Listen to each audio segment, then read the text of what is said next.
விநாயகர் நம்ம எந்த பூஜை பண்ணாலுமே, எந்த காரியம் செய்ய ஆரம்பித்தாலும், எந்த ஒரு விஷயத்தை நம்ம எழுத ஆரம்பித்தாலும் முதல் விநாயகருக்கு முன்னுரிமை கொடுத்து நம்ம அடுத்த வேலைக்கான செய்ய ஆரம்பிக்கிறோம்.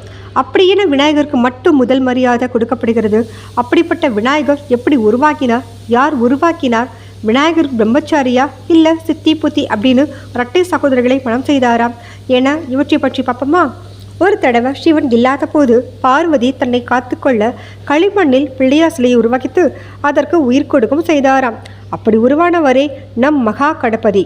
விநாயகரும் பார்வதி தேவியை கண்ணும் கருத்துமாக காத்து கொண்டிருந்தாராம். ஒரு தடவை சிவன் வர விநாயகர் சிவனை வளாகத்திற்குள் விடவில்லை. இதனால் சிவனுக்கும் விநாயகருக்கும் வாக்குவாதம் வந்து இறுதியில் ஆத்திரமடைந்து சிவன் விநாயகர் சிலையை துண்டித்து விட்டாராம். இதை கேட்ட பார்வதி அவரது சீடர்களை எப்படியாவது அதை துண்டித்த தலையை தேடி தரும்படி உத்தரவிட்டாராம்.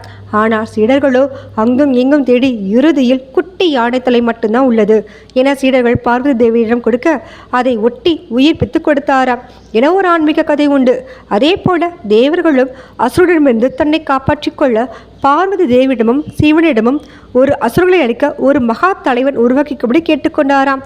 எப்படி ஒரு ஆன்மீக கதையும் உண்டு. சரி, பிள்ளையார் பிரம்மச்சாரியா இல்லை சித்தி புத்தி அப்படின்னு இரட்டை சகோதரர்களை மனம் செய்தாரா? இந்த ரெண்டுக்குமே சில பேர் ஆமாங்கிறாங்க, சில பேர் இல்லைங்கிறாங்க. இதுக்கான சரியான விடை எனக்கே தெரியல.